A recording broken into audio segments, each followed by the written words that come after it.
কলকাতা জনকণ্ঠ, গ্রাম ও শহরের মেলবন্ধন। দেখুন, সরকার সাহেব একটা বক্তব্য থেকে আমাকে উদ্দেশ্য করে একাধিক বক্তব্য থেকে যে আমি নাকি বিজেপির কাছ থেকে 30 কোটি টাকা নিয়েছি, এই মর্মে আমার নামে মিথ্যাচার করছে, পাবলিক ডোমিনে সামাজিক ভাবে আমার সম্মানহানি করছে।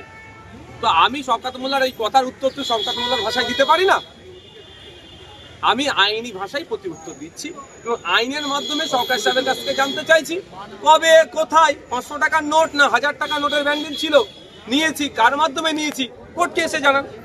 আমি ক্রিমিনাল সাইড থেকে মামলা করেছি, আমি তার আমার ওনার বক্তব্য আমার মানহানি হয়েছে, সামাজিকভাবে আমার রেপুটেশনে আঘাত লেগেছে, সুতরাং তাকে এসে জবাব দিতে হবে। আইন বিচার ব্যবস্থার উদ্যোগ কেউ নয়, যা তা বলে বেরিয়ে যাবে, আমরা চুপ করে থাকবো নাকি? মিথ্যা মামলা আমার নামে 19টা মতো দিয়েছে, সেটা মাথায় নিয়ে লড়াই করছি।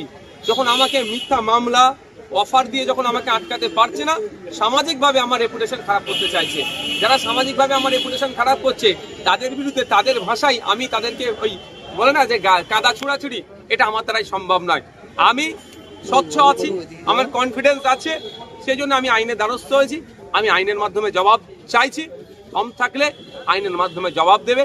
আমি আমার আইনজীবীর মাধ্যমে সেই কাজ আছে কোর্টে অ্যাপেয়ার হয়েছি, কোর্টে আমি আজকে মামলা দায়ের করেছি। দেখুন, একটা কথা বলি, আমাকে টার্গেট কেন করছে এটাই বুঝতে হবে। তো বিজেপি যেখানে 77টা এমএলএ, সেখানে কোনো সমস্যা নাই, অবজারভার নাই। সংযুক্ত মোর্চা তথা আইএসএফ এর একজন এমএলএ এর কাছে এত কেন? সংযুক্ত মোর্চার এক এমএলএ সারা রাজ্যের মানুষকে বুঝিয়ে দিচ্ছে বিজেপি তৃণমূলের বাইনারি কোন জায়গায়, আর অ্যাকচুয়াল মানুষের জানে কোনগুলো করতে হবে। ভয় পেয়েছে, আমাকে প্রথম অফার করেছে, অফার আমি প্রত্যাখ্যান করেছি। আমার নামে মিথ্যা মামলা দিয়েছে, আমাকে আটকাতে পারিনি। 42 দিন একবার জেল কাটালো, একবার 24 ঘন্টা জেল কাটালো। তাতেও আমি যখন ওদের কাছে মাথা নত করছি না, তাহলে ওরা কি দেখছে? সোশ্যাল মিডিয়ার প্ল্যাটফর্মটাকে আমার এগেনস্টে ব্যবহার করতে চাইছে। সেই জন্য ওরা কি করছে, আমার নামে মিথ্যাচার করছে। কোনোদিন দেখবেন এআই দিয়ে ভিডিও বানাবে বা ছবি পোস্ট করবে, বিজেপির কোনো নেতা বা কারোর সাথে আমার ছবি পোস্ট করে দিতে পারে।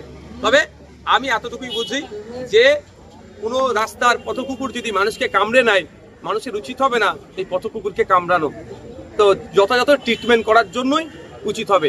সুতরাং আমাকে কেউ কুভাষা কথা বলে, আমাকে কেউ মিথ্যার আশ্রয় নিয়ে আমার এগেনস্টে মিথ্যাচার করবে, আমিও মিথ্যার আশ্রয় নিয়ে তার এগেনস্টে মিথ্যাচার করব, এই কাদা ছুড়াছুড়ি অন্তত আমার রাজনীতির কেরিয়ার আমি করতে চাই না। কারণ আমি ক্ষমতা দখলের জন্য রাজনীতিতে আসিনি, সমাজ ব্যবস্থা পরিবর্তনের জন্য এসেছি। সমাজ ব্যবস্থা পরিবর্তন করতে গেলে অনেকটা স্যাক্রিফাইস করতে হয়, অনেকটা গায়ে মেখে দিতে হয়। আমি অনেকটা গায়ে মেখেছি, কিন্তু এই নোংরামির চরম সীমায় পৌঁছে যাচ্ছে, সেই জন্য আমি চিকিৎসার কথা ভাবছেন? আজই চলে আসুন শীর্ষ general and eye care hospital. 40 বছর মানুষের সেবায় নিয়োজিত সুচিকিৎসার বিশ্বস্ত প্রতিষ্ঠান।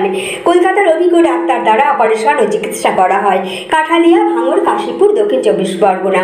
যোগাযোগ 7407337744, 7407441234।